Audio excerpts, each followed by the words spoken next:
You're listening to a podcast by the Center for Action and Contemplation. To learn more, visit cac.org. Hi, everybody. I'm Jacqui Lewis, and this is Love, Period, a podcast about how we're going to love ourselves, love our posse, and love the world fiercely on the way to making our lives and the world better. Today's guest is Ruthie Lindsey. Her huge fan base knows her story intimately because she's a very transparent soul. But whenever I speak to her, I can only imagine the miraculous being that she is, to have survived so much and to be able to love the world with such joy. I hope you enjoy this conversation. I pulled a card for you right before we started. No, do it. You want me to read it to you? Yes, I do. So this is my animal spirit guidebook. It's a beautiful little deck. And I just asked Did you write this book? Oh, no, I wish. Okay, it's so okay. beautiful. And I asked Source what message that you might need to hear today. And I pulled this beautiful card. It's called the Golden Egg. Oh, wow. And it says, Golden Egg, message at the center of the heart, the unstruck sound. Within the golden egg lives a precious sound. Deep within that sound resides a message. The sound cannot be heard, nor the message discerned until we retreat from the noise of a modern-day life. The magical essence of the golden egg needs warmth, quiet, and time to unfold. No rushing, pushing, or grasping. Find a place of deep and restful ease, perhaps through yoga, nidra, or meditation. If you do not yet have a meditation practice, take some time for introspection or contemplation. When the mind begins to settle and the breath is calm, ask the question that weighs heaviest on your heart. Stand open to any response you hear. Engaging with the energy of the golden egg is an advanced practice. It requires becoming intimate with our very essence and comfortable with vulnerability.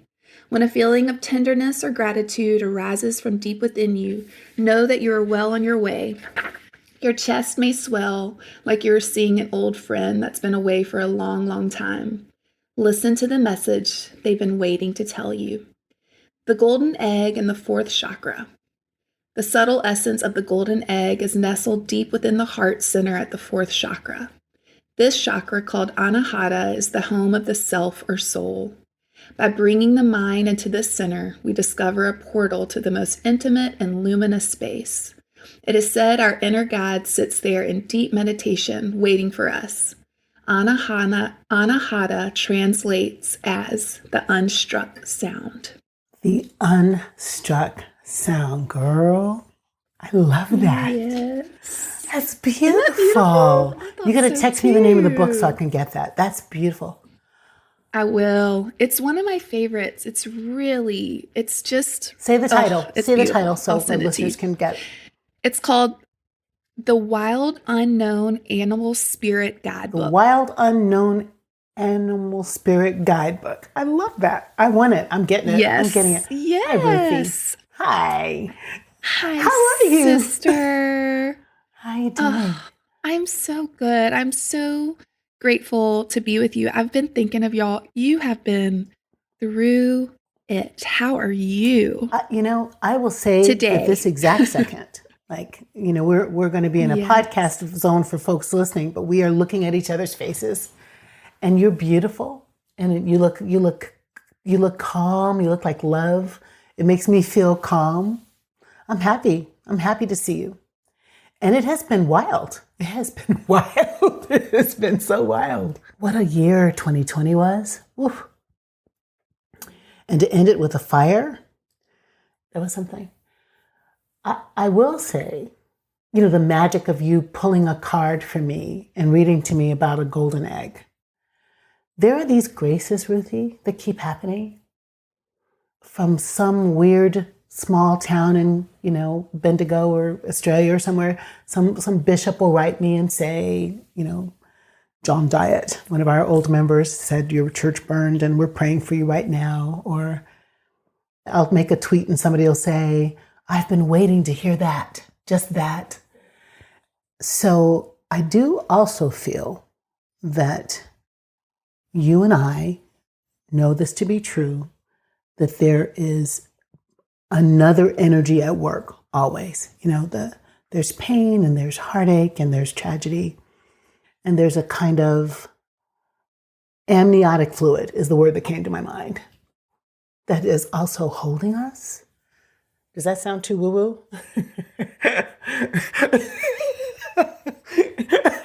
I was literally, while you were talking, picturing the nest that this egg is sitting in that is holding you, and this mama bird, the universe, Jesus, God, just absolutely holding, that's supporting, right. Loving, never leaving, ever, ever, ever, and over all things. And no, listen, try me with the woo-woo shit. I live, my work is actually to be grounded because I live in the multiverse. Like, that is where I reside. So I find that, I find as life goes on, I do feel a little less, I'm Christian, but I think that I'm Christian in a universalist way, that God speaks many languages, that God is too big and profound and fabulous and amazing and accessible and mama-like to not know that she needs to translate herself, right?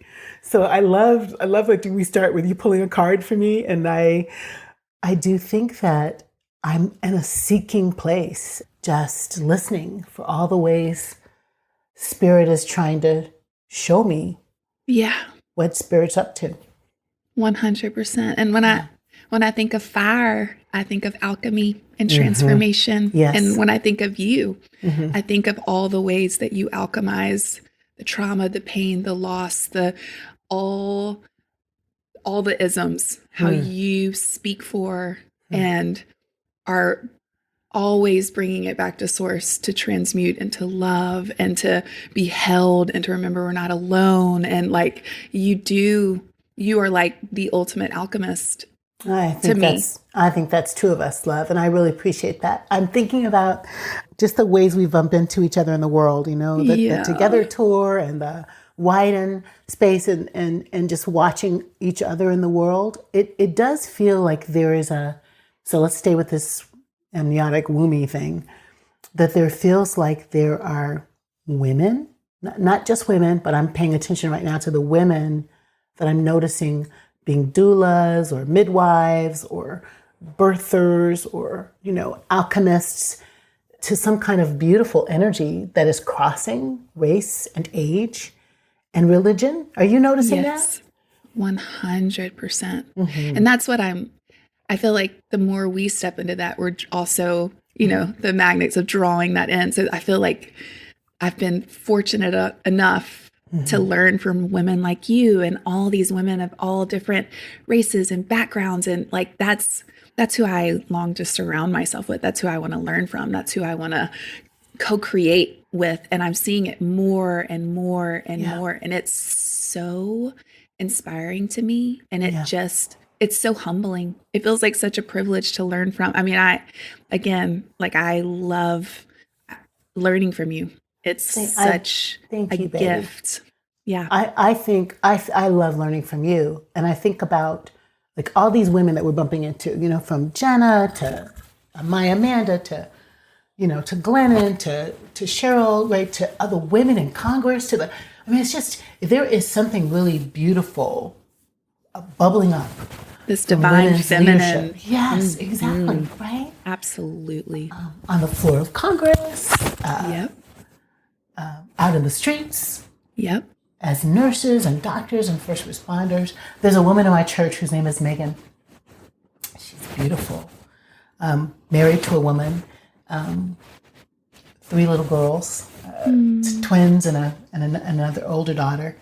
And she's like a neurosurgeon. Wow. Casual. Black woman. Just kind of casual. Neurosurgeon. But just when I think of her, getting on her personal protection gear and going to work and doing the thing and coming home and showering and mommying her babies. I was like, what kind of fierce feminine is that? Superhero. Makes me think about, and makes me just think that God is like that. Like, that's exactly right. I got you. I'm a superwoman. I got you, So Ruthie, you are, this love doula, and I really see that in you. And I know you've had a journey So tell us a little bit about the Ruthie love affair, the falling in and out of love with Ruthie. Tell us how does that manifest in your life? I love that question, and I will receive that, love doula. Oh, what a beautiful, I will receive that, because that is definitely what I want to step more and more into. But gosh, it's been such a journey, and you're right. I step in and out of it all the time. And, I grew up in the South. I grew up as a teenager getting real involved with the church. And where in the South, Ruthie? I mean, I know. grew up in South Louisiana. It's called Louisiana. St. Francisville. It's tiny. I grew up on a farm in the middle of the nowhere. I mean, my dad plowed our garden with a mule. Like, we were country folk, And I'm so grateful. I mean, but it was also very loaded where I grew up. The South, I grew up around a lot of plantations. I grew up, our dances were segregated. Oh, wow. Hello? You're too young to be in segregated dances. What? Okay. Oh, that's a whole journey and story I could tell you about. It is craziness, obviously. So I so longed, it's funny. I would watch the clock turn 2:22 and I'd say, make me be good, make me love Jesus, make me be good, make me love Jesus, make me be good. Because something in me was taught that my goodness came from outside of me. And then I was a part of a church and a culture that told me I was this depraved, wretched, soul. And I needed something outside of me to save me because I was broken. Wow. We sang hymns about how broken and how wretched we were. And we needed the blood of Jesus to save us because of that. And so I clung to those listen, I believed it with every part of me. Wow. Every part of me, I believed those words. And my journey of ultimately coming home to myself you're absolutely right, came through fire. I mean, I was in a horrible car accident. A wire from my fusion broke and pierced my brainstem. I lived in my bed for 7 years. I was on every narcotic under the sun. I lost my daddy in the midst of that. I lost my first love, a marriage to a good friend, so there was just a lot of trauma and a lot of loss. And ultimately, all that pain, all that fire, all that trauma became the invitation because I was so desperate. I was so not okay. I've had nervous breakdowns. I mean, just name it. I've lived that truth, And ultimately, that was the thing. Those were the things that were the invitation to come back home to myself. And my healing journey, more than anything else, has just been this unlearning and remembering of the divinity that's always been within me. Sweetie, the love that's always been, that I am worthy and good and deserving because I have freaking air in my lungs. Amen. As does every human on this planet. And the more I've realized that, the more I can go out and be that love doula because I remember how freaking treasured and adored and loved I am. And I forget so quick. I forget so quick. That's why my work is like constantly coming back home, constantly coming, reconnecting with source, going meditation. There's so many practices I do to remember, to remind myself to speak the love that I've been looking for outside of me for so long, thinking that something outside of me would make me quote unquote good, deserving, worthy. Like when I would walk in the front door, I'd hear, what did they say about you today? Did they say how pretty you were? What did they say about your outfit? And so I thought all of my everything was because of what other people said about me. And my unlearning is, it's none of my effing business what anyone else says about me. Right. Ruthie, what do you say about you today? Yes. What does source say about you today? And I think I was taught in that culture too, that self-love practice and all that is selfish and, and narcissistic and to speak true love all over to bathe yourself in that kind of love is really like sinful almost. And so again, the unlearning, the remembering to speak truth over those limiting stories that like are so ingrained in my cells because it's what we've been breathing in from church culture, not all churches, of course, because thank God that's your church. But I want to really tell you, I was in it when I first met y'all, like in it. I had walked away. I mean, I was, I love how Father Roy talks about order, disorder, reorder. I was parked in disorder. I was, oh, sister, parked. I was like, run from what I had been taught. I was like, get me the F out of here. I don't want anything. If that's how Jesus is, I don't want anything. I mean, I was a part of a denomination where women couldn't teach, being gay was sinful, all the things. We know the story. All the things, yeah. And so I was like, peace. I'm going to moonwalk the F out of here. I don't want anything to do with that. And so herein, y'all, I remember, and it shook me to my core. I will never forget it. And I know where I was sitting. I can smell the room. When I heard you, now I don't remember Bible verses. That was too long ago, but you spoke about Jesus and you talked about a verse where Jesus made a mistake. Oh yeah, where he calls the woman a dog, basically. That's it. And I remember I had I just got them again, full body chills. Full body, makes me want to cry because I was like, okay, I can get behind this. And it was like this, it was my first tiptoe back in of being like, there is something so much bigger and greater. And this Jesus that came in human form, I just didn't want anything to do, because the white Jesus I was taught about, I'm like, no. Nobody wants him. No. At least, we don't want him. I don't want him. I don't want him. Yeah. And it was all through the lens of the patriarchal, so I wasn't learning about the true, but like hearing that, something shook loose in me. And like that trip, it was so huge. It was my first little tiptoe back in. And I was like, okay, it was my tiptoe back into reorder. And I am so, so grateful, like hearing about the universal Christ. I'm like, it was like my soul was going, yeah. Oh, I remember. Yeah. Right. Thank you. Because we knew this. We know this. We know this. And I think people call that natural theology. Like we are born knowing that we're loved. We're born knowing that we're part of God. And it feels like pretty soon the world wants to teach us that we are not okay. We are not amazing. And you need the outside affirmation for you to be okay. Yeah. Well, I'm glad for your tiptoe. And I'm also glad that you know that the power in knowing that we are loved, it helps us love ourselves. I mean, that. Period. Love, period. And it helps us.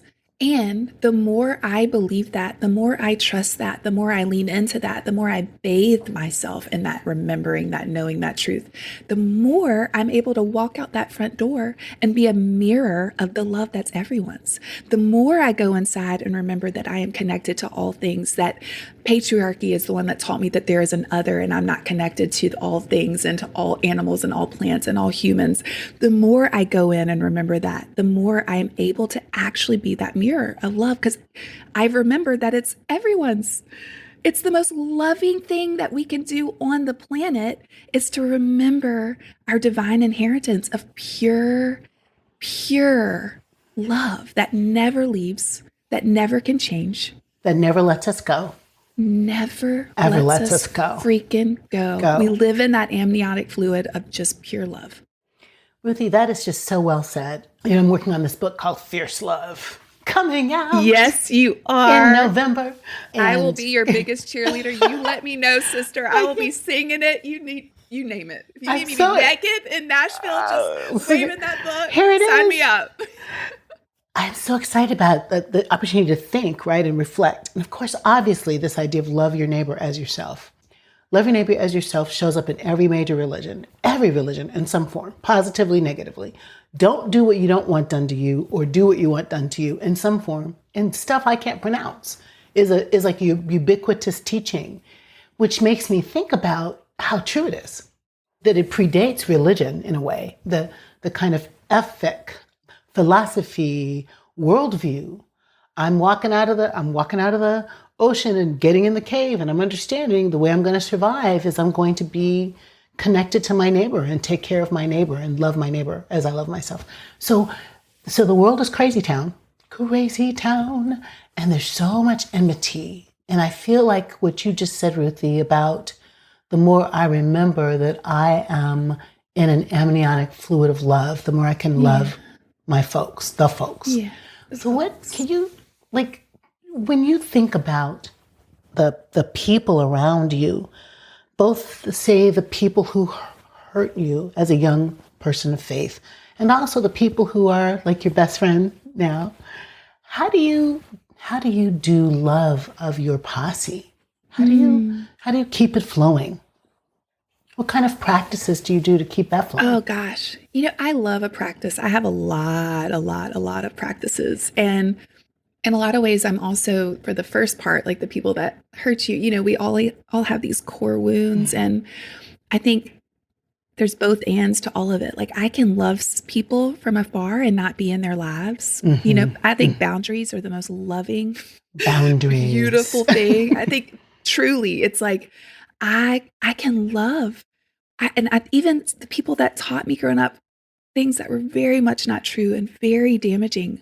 I can love them and know they were doing the best that's all they knew.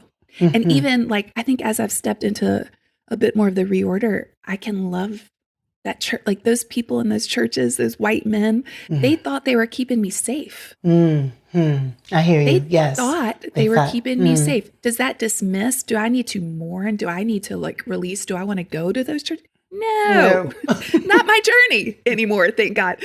But I can like give them back to source. I can be love. I think the more I learn about non-dualistic thinking, and it's not that I was taught very much everything, do this, don't do this, good, bad, black, white, all these very, one or the other, and trying to live in that gray area it's like my practice, because it is not, I think it's my natural, like if I came here and didn't have the earthly wounds, it's my natural thing, but like out of my wounded self, it's really hard for me. And I'm luckily, I think none of this is by chance. I also, again, growing up in the Deep South, family members, there's people in my family that I love, and it's who I march against. Yes. Right. And I'm their worst effing nightmare as a liberal womanist. Like I am. Right. Literally, they're like, we're praying for her. She's lost her mind. You know what I mean? Like I'm now that person that I was taught, like, we need to pray for that girl. Yeah. She's lost. She's lost. And I'm like, I have never felt so found. I have never felt so true in this body yet before now, And so I think there's that. In terms of my community, I really do believe this. I think my truest spiritual gift on planet Earth is just collecting beautiful souls. I struggle with a lot of stuff, a lot. Got lots of shadow, all the things. And I have been so blessed with the most beautiful humans in my life that teach me, that expand me. I have women's circles that I am like a part of. I have women in my life that I didn't even know this was a thing, that literally I'm like, I'm really struggling. And they'll be like, do you want me to come just hold you? Oh, wow. Can I come hold you? And I'm like, I am so physical. Like I love touch. I am not in a partnership. Unfortunately, Jedediah Jenkins is not my boyfriend. He's my gay husband. That is her friend, everyone. He is my best friend and soulmate. My girlfriend Audrey will literally, who I've been quarantined with, and she'll just come over, and vice versa. She's like, I am shaking. I'm in so much pain. I'm like, let me come mama you.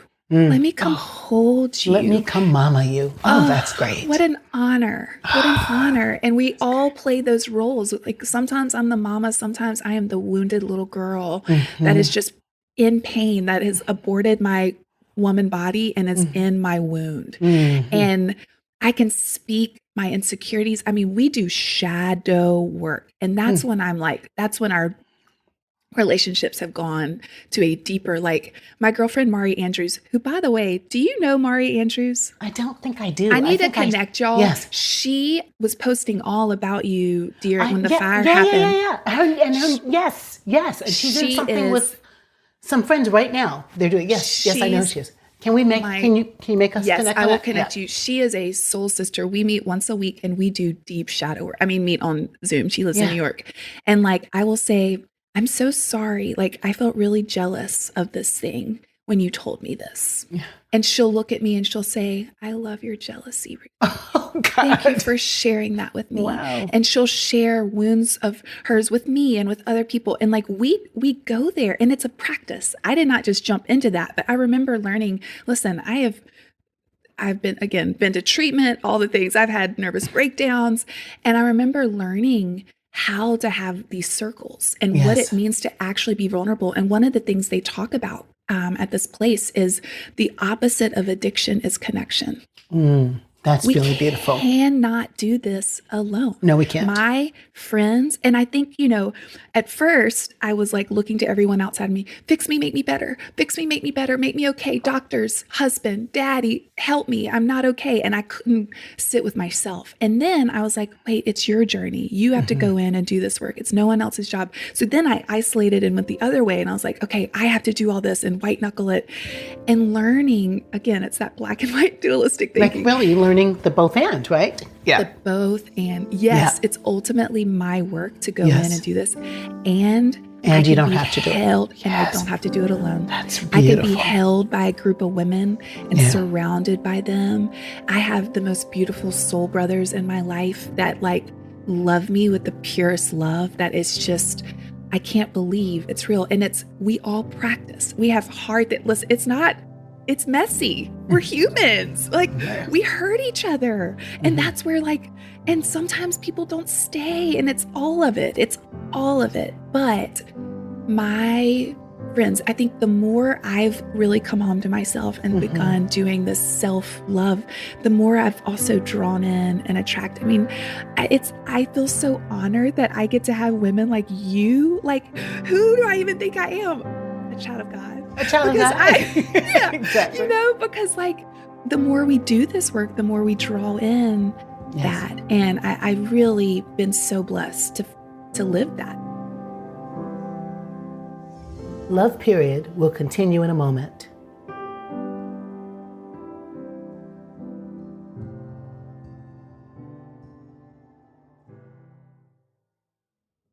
Many of us feel increasing anger at injustice, violence, and indifference in our world today. Join us March 14th for What Do I Do With My Anger? An online gathering featuring Richard Rohr and Brian McLaren. Learn ways of transforming anger into loving action. Inspired by Father Richard's new book, The Tears of Things. Register today at cac.org/anger. That's cac.org/anger.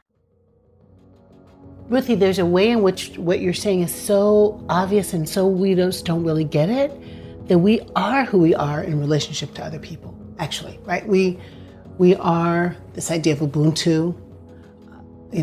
You complete me. I am who I am because you are who you are. And that the idea of having a posse or circles that can hold us accountable and help us mourn, help us laugh, help us give birth to our best self. We can stay with that amniotic fluid thing. Like you got midwives, you got around you. And just to be mirrors of divine's love. I'll have moments, I do tea ceremonies most mornings as a part of my meditation practice. And I'll have moments where we all go through, winter is notoriously real. I'm a Vata. I struggle in winter. I get heavy, sad. I thrive in the sun. I thrive in heat. I'm in wintertime, I'm should I just dive in that bed and sleep and hibernate until next year? Because Lord help me. And, I'll have moments and I'll feel really alone. And I live alone and we're in the midst of a pandemic and, all these things.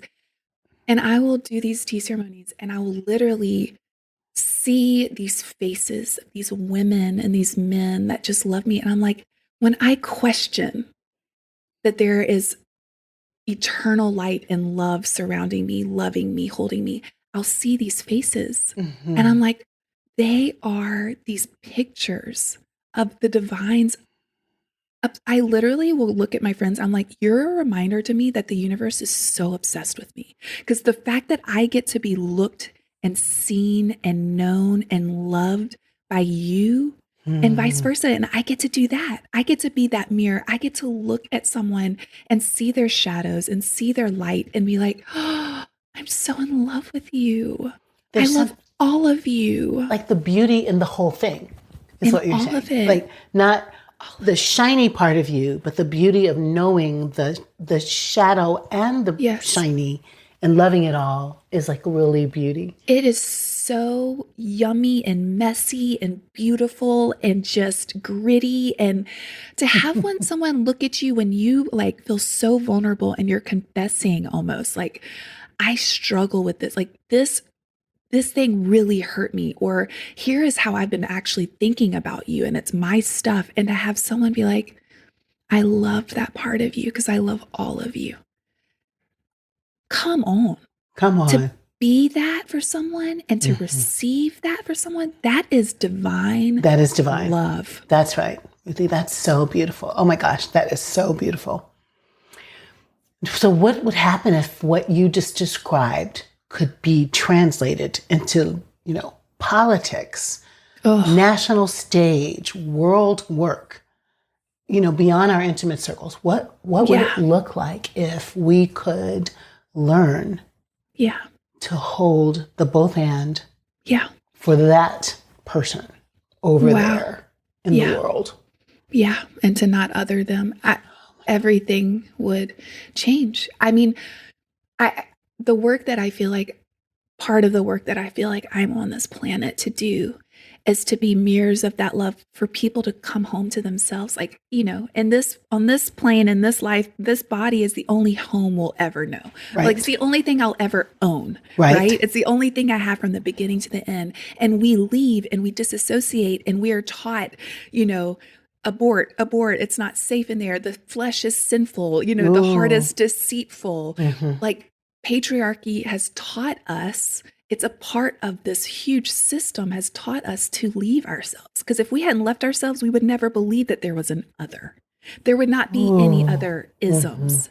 It wouldn't be possible because we remember that everyone is connected. And so if people are willing to do the work of coming home to themselves, if we were able to be mirrors of love and reminding people that coming home to yourself is the most loving, the most radical form of resistance anyone could ever do is come home to themselves and to go inside and remember how loved they are. Because if you did, you would not be able to believe there was an other.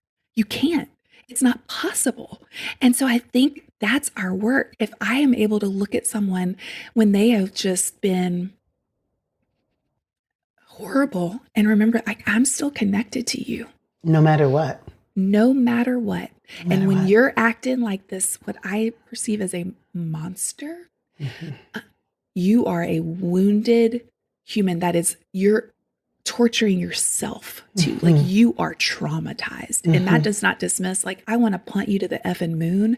I'm so angry and I have righteous anger. Yeah. And also you are a child of the divine and you are so lost. And if someone can mirror to you that you are held and hold that wounded part of you, that core wound, like these people that have just done what happened last week and March, like those humans they are so lost. They have left themselves. Yeah. They have aborted themselves to want to uphold this patriarchal system. Like, it's feeding that, just leave yourself. Because, like that's the only way that they can believe that all these others, it's literally threatening this thing that they were taught, right? To uphold that power system. And they're gone from themselves. Well, that's right. That's right. It's interesting I just want to say that back to you because I think that is so absolutely right. I'm working on a sermon right now. This is what I'm trying to write. Disagreements are going to happen. Yes. We have worldview conflict. This is what I think is a good and this is what I think is good. But that place where we are violent toward each other feels to me that it comes from the woundedness of being homeless, is what you're saying. I am not at home. I am not at home in me. I am not at home in me. I am dissociated from my best self. I am not comfortable. I don't love me enough to feel like you and I can disagree and it doesn't mean I have to annihilate you. This is my working hypothesis. Yeah, that's right? That's it. That's it. A homelessness. That is the perfect, it is absolutely it. Yep, it's a homelessness. That's exactly it. It's a self-abandonment. It is not knowing, they're not believing and trusting in that divine amniotic fluid that they are held in, they are loved in. It is traumatized, homeless beings. That's, I think, and so if there was a way that we could make teaching our little people, our young people, our children, the importance of loving their souls, their bodies, their selves. If we could not traumatize this generation coming behind us with you're funky, you're not lovable, how you are, God doesn't love, everything you and I have described about what happened in our own religious upbringing. Yeah. What would happen if we had a world where we didn't do that? It would just, I don't think we'd have to ever come back here again. Like everything would just, it would just get better. We'd just it would be the ultimate, there would be no division. There'd be no separation. There would be no quote unquote other, which there isn't already, but that illusion would be, we would stop living in the illusion. We're walking around right now in an illusion. And, I love what you just said. I think so often, we're like, we just need to be light. We just need to be light workers, which I believe that, but also to live in this non-dualistic reality, we need to also be shadow workers. Yes. We have to go in. We're taught to abort and to abandon and to push down because we're taught what's bad. Like, don't feel envy. Don't feel jealousy. Don't feel sexuality, women. Don't feel sensuality, women. These things are bad. Put that down. Put that away. And so we are taught to abort ourselves over and over and to push away our wholeness. Yep. And literally we split. Literally, we split. We're not holding. We split off. Right? We split off these things. We push it into the basement. And then, of course, it comes out sideways. One of the things I learned in treatment that was so profound to me, they say, when our responses to things are hysterical, they're always historical. Ooh.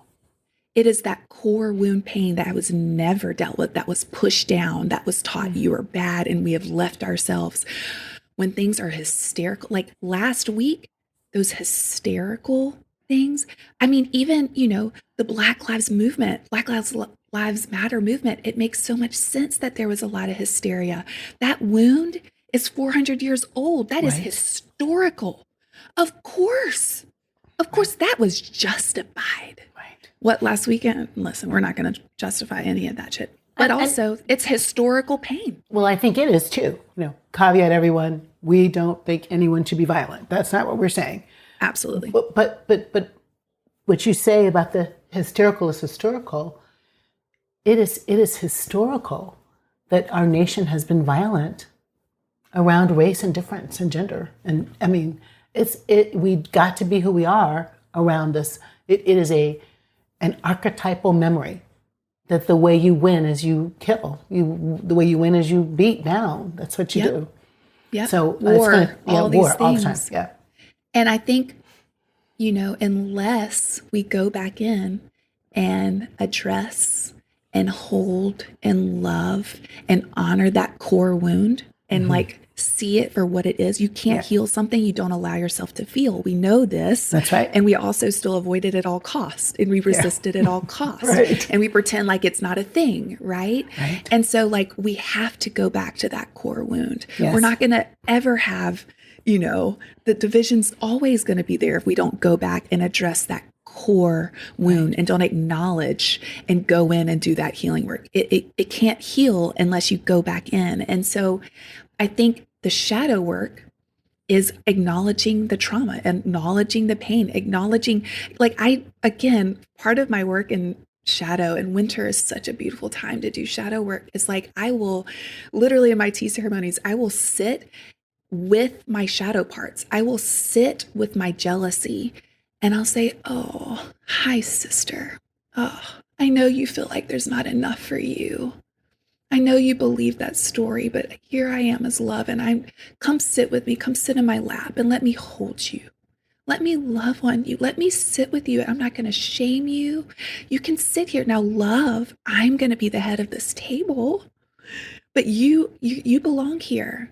And I see your stories. I see where that wound came from. But let me just remind you, you sweet, sweet little girl, there's so much space for you.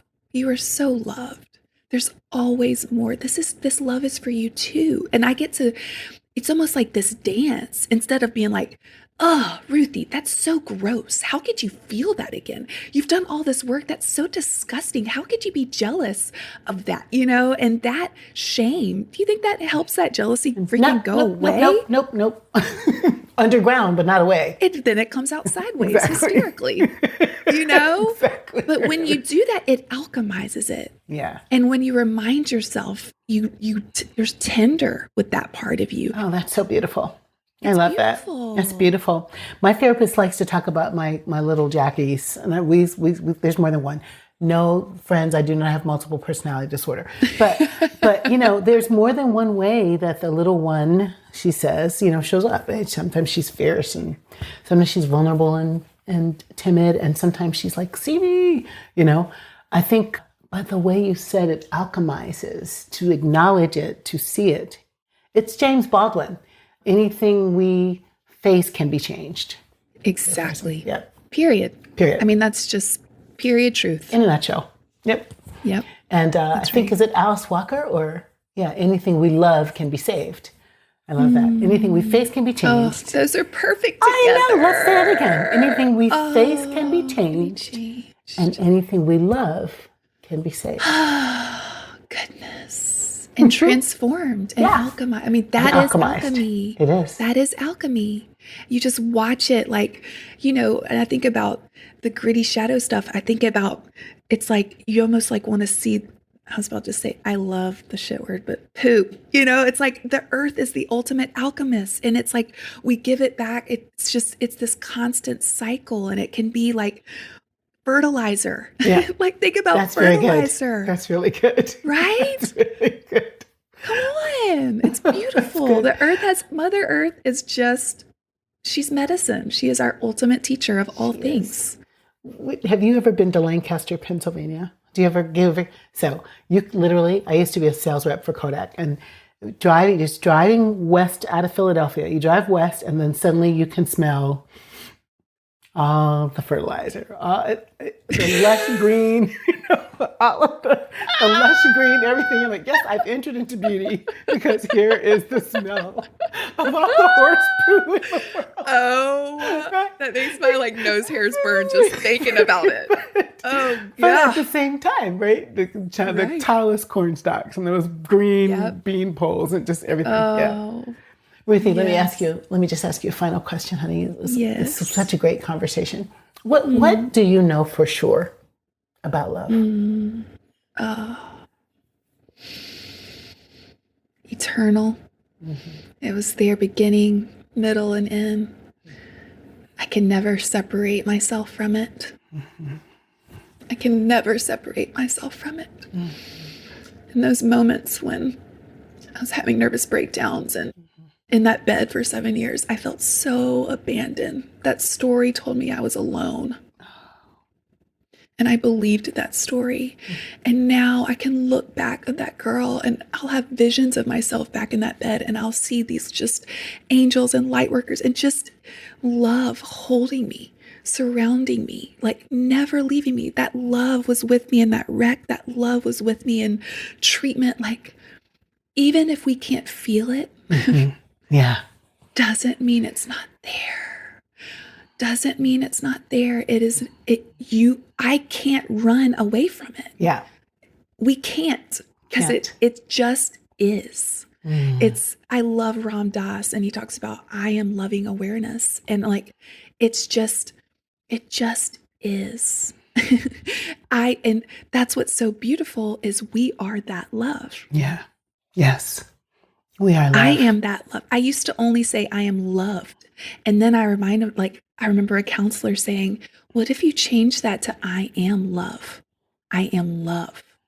yes, I'm also very loved. Yes, I am love. I am love. I am love. And I can't separate myself from it. And when I forget, I can look at you and be like, oh my God, if Jacqui sees me, the universe has to be obsessed with me. There has to be just this ultimate love, because it's just true. And my hope, my deepest prayer for every voice, every human, every soul that is hearing this right now is that you remember that you are love. You are that love. You are worthy because you are breathing. You are deserving because you are on this planet. You don't have to do anything. You are love, and you are so held, and you belong. You belong. Oh, I belong. We belong. We belong to each other. Oh, God. Ruthie, that is the most important word. These young people are saying, young Black people are like, that's an entire word. I don't know what that means. But I like it. Like, no, there might be, Jacqui, that was an entire word. Okay. I'm glad. Yes! Okay, stop that. Because Ruthie, I am love. That is an entire word. Yes. You are love, friends. Yes. Oh, sister, thank you so much. I am so deeply touched by you, and your voice in this world is so, you are a deep exhale. You just speak truth, you speak love, and you mirror to us all that we're speaking of today. And it is just a privilege to know you, to witness you, to experience you. And I'm so deeply grateful. Thank you so much. Thank you, my love. Thank you so much for your beautiful love doula self.